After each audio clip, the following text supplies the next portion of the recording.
हरे कृष्ण। हर हर महादेव। प्रिय श्रोताओं, आज के इस वीडियो में आपका स्वागत है।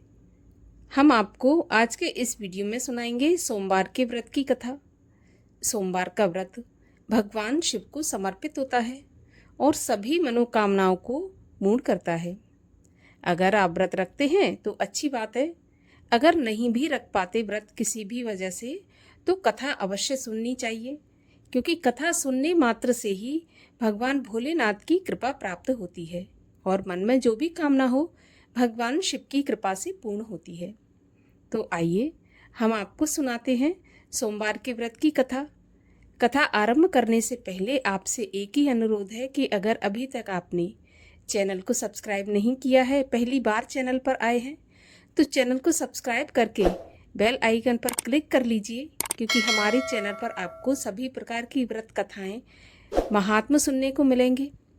और आज का ये वीडियो अच्छा लगे तो लाइक अवश्य करिए। आपके लाइक से भी हमें पता चलता है कि आपको हमारा वीडियो पसंद आया है, और अगर आपको पसंद आता है तो दूसरों को भी शेयर कर दीजिए। तो चलिए अब सुनते हैं सोमवार के व्रत की कथा। एक नगर में एक बहुत धनवान साहूकार रहता था। उसके घर में धन की कोई कमी नहीं थी, परंतु वह बहुत दुखी रहा करता था, क्योंकि उसके कोई पुत्र नहीं था। वह इसी चिंता में दिन रात दुखी रहता था। पुत्र की कामना के लिए वह प्रत्येक सोमवार को शिवजी का व्रत और पूजन किया करता था, तथा सायंकाल को मंदिर जाकर शिवजी के सामने दीपक जलाया करता था। उसके इस भक्ति भाव को देखकर एक समय माता पार्वती ने शिवजी से कहा कि प्रभु, ये साहूकार आपका अनन्य भक्त है, सदैव आपका व्रत और पूजन बड़ी श्रद्धा से करता है। आपको इसकी मनोकामना अवश्य पूरी करनी चाहिए। तब शिवजी ने कहा कि पार्वती, ये संसार तो कर्म क्षेत्र है। किसान खेत में जैसा बीज बोता है वैसा ही फसल काटता है। उसी तरह मनुष्य इस संसार में जैसा कर्म करते हैं वैसा ही फल भोगते हैं। माता पार्वती ने अत्यंत आग्रह से कहा कि महाराज, जब यह आपका अनन्य भक्त है और अगर इसको किसी प्रकार का दुख है तो उसे आपको अवश्य दूर करना चाहिए। आप तो सदैव अपने भक्तों पर दयालु रहते हैं और उनके दुखों को दूर करते हैं। यदि आप ऐसा नहीं करेंगे तो मनुष्य आपका पूजन और व्रत भला क्यों करेंगे। माता पार्वती का ऐसा आग्रह देखकर भगवान शिव कहने लगे कि पार्वती, इसके कोई पुत्र नहीं है, इसी चिंता में यह अति दुखी रहता है। इसके भाग्य में पुत्र ना होने पर भी मैं इसको पुत्र प्राप्ति का वरदान देता हूँ, परंतु वह पुत्र केवल 12 वर्ष तक ही जीवित रहेगा। इसके पश्चात वह मृत्यु को प्राप्त हो जाएगा। इससे अधिक मैं इसके लिए कुछ नहीं कर सकता। माता पार्वती और भगवान शिव का यह वार्तालाप वह साहूकार सुन रहा था। इससे उसको ना तो प्रसन्नता हुई और ना ही दुख हुआ। वह पहले की तरह भगवान शिव का व्रत और पूजन करता रहा। कुछ समय के पश्चात साहूकार की पत्नी गर्भवती हुई और 10वें महीने उसके गर्भ से अति सुंदर पुत्र उत्पन्न हुआ। साहूकार के घर में बहुत खुशियां मनाई गई, परंतु साहूकार तो यह जानता था कि उसकी केवल 12 साल की ही आयु है, इसलिए उसने ना तो अधिक प्रसन्नता प्रकट की और ना ही किसी को यह भेद बताया। जब वह बालक 11 साल का हो गया, तब बालक की माता ने उसके पिता से उसका विवाह करने के लिए कहा। साहूकार ने कहा कि अभी मैं इसका विवाह नहीं करूंगा, मैं अपने पुत्र को काशी पढ़ने के लिए भेजूंगा। साहूकार ने बालक के मामा को बुलाकर उसको बहुत सारा धन देकर कहा कि तुम इस बालक को काशी पढ़ने के लिए ले जाओ और रास्ते में जिन जिन स्थानों से भी जाना वहां पर यज्ञ करते हुए ब्राह्मणों को भोजन कराते और दक्षिणा देते हुए जाना। अब दोनों मामा भांजे यज्ञ करते, ब्राह्मणों को भोजन कराते और दक्षिणा देते काशी जी की ओर चल पड़े। रास्ते में एक शहर पड़ा। उस शहर में राजा की कन्या का विवाह था, परंतु जो राजकुमार विवाह करने के लिए आया था वह एक आंख से काना था। उसके पिता राजा को इस बात की बड़ी चिंता थी कि कहीं राजकुमार को देखकर राजकुमारी या उसके माता पिता विवाह में किसी प्रकार की अड़चन पैदा न कर दें। जब उसने सेठ के अति सुंदर लड़के को देखा तो मन में सोचा कि क्यों ना द्वाराचार के समय इस लड़के से दूल्हे का काम चला लिया जाए। ऐसा मन में विचार कर उस राजकुमार के पिता ने उस लड़के और उसके मामा से बात की तो वे राजी हो गए। फिर साहूकार के लड़के को दूल्हे के कपड़े पहनाकर और घोड़ी चढ़ाकर कन्या के द्वार पर ले गए। सभी कार्य प्रसन्नता से पूरे हो गए। राजकुमार के पिता ने सोचा कि यदि विवाह भी इसी लड़के से करा दिया जाए तो इसमें बुराई क्या है।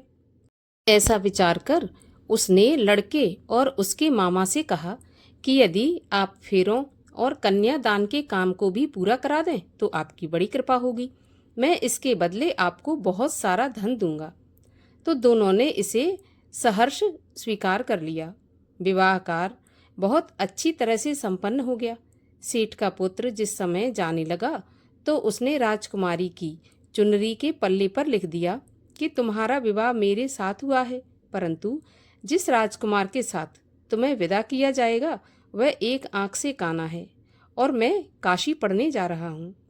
सेठ के लड़के के जाने के बाद राजकुमारी ने जब चुनरी पर ऐसा लिखा देखा तो उसने काने राजकुमार के साथ जाने से मना कर दिया। उसने अपने माता पिता को सारी बात बता दी और कहा कि यह मेरा पति नहीं है, मेरा विवाह इसके साथ नहीं हुआ और जिसके साथ मेरा विवाह हुआ है वह तो काशी पढ़ने चला गया। राजकुमारी के माता पिता ने अपनी कन्या को विदा नहीं किया और बारात वापस चली गई। उधर सेठ का लड़का और उसका मामा काशी पहुंच गए। वहां जाकर उन्होंने यज्ञ करना और लड़के ने पढ़ना शुरू कर दिया। जब लड़के की आयु 12 साल की हो गई उस दिन उन्होंने बहुत बड़ा यज्ञ रच रखा था। लड़के ने अपने मामा से कहा कि मामा जी, आज मेरी तबीयत कुछ ठीक नहीं है। तो मामा ने कहा, अंदर जाकर सो जाओ। लड़का अंदर जाकर सो गया और थोड़ी देर में ही उसके प्राण निकल गए। जब उसके मामा ने आकर देखा कि उसका भांजा तो मरा पड़ा है तो उसको बड़ा ही दुख हुआ, लेकिन उसने सोचा कि अगर मैं अभी रोना पीटना मचा दूंगा तो यज्ञ का कार्य अधूरा रह जाएगा। अतः उसने जल्दी से यज्ञ का कार्य समाप्त करवाकर ब्राह्मणों के जाने के बाद रोना पीटना शुरू कर दिया। संयोगवश उसी समय शिव पार्वती उधर से जा रहे थे। जब उन्होंने जोर जोर से रोने की आवाज सुनी तो पार्वती जी कहने लगी, महाराज, कोई दुखिया रो रहा है, इसके कष्ट को दूर कीजिए। तब शिव पार्वती वहां पहुंचे तो उन्होंने देखा कि वहां पर एक लड़का मरा पड़ा था। माता पार्वती कहने लगी, महाराज, यह तो वही सेठ का लड़का है जो आपके वरदान से उत्पन्न हुआ था। तो शिवजी ने कहा, पार्वती, इसकी आयु इतनी ही थी और यह भोग चुका। तब पार्वती जी ने कहा, महाराज, इस बालक को कुछ आयु और दे दो, नहीं तो इसके माता पिता तड़प तड़प कर मर जाएंगे। माता पार्वती के बार बार आग्रह करने पर शिवजी ने उसको जीवन का वरदान दिया। शिवजी की कृपा से वह लड़का जीवित हो गया। शिव और पार्वती जी कैलाश पर्वत पर चले गए। शिक्षा पूरी होने पर वह लड़का और उसका मामा उसी प्रकार यज्ञ करते, ब्राह्मणों को दान देते, भोजन कराते, दक्षिणा देते हुए अपने घर की ओर चल पड़े।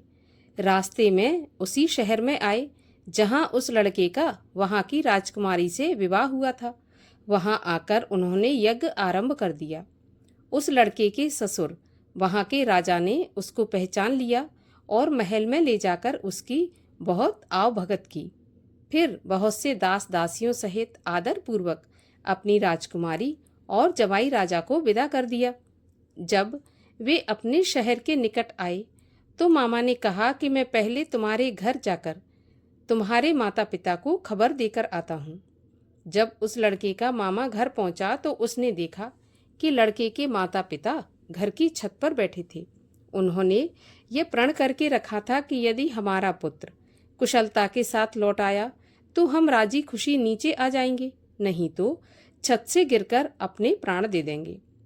उस लड़के के मामा ने जाकर जब यह समाचार दिया कि आपका पुत्र आया है, तब उनको विश्वास नहीं हुआ। तब मामा ने शपथ पूर्वक कहा कि आपका पुत्र अपनी पत्नी और बहुत सारा धन साथ लेकर आया है। तो सेठ प्रसन्नता से भर उठा। सेठ सेठानी आनंदपूर्वक नीचे आई।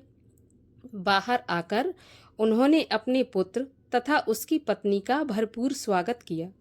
सभी लोग प्रसन्नता के साथ रहने लगे। जो भी कोई सोमवार के व्रत को धारण करता है अथवा इस कथा को पढ़ता या सुनता है, उसके सभी दुख दूर होकर समस्त मनोकामनाएं पूर्ण होती हैं और इस लोक में नाना प्रकार के सुख भोग कर अंत में सदाशिव के लोक को प्राप्त होता है। बोलिए भगवान शिव की जय। और अब सुनते हैं भगवान शिव की आरती।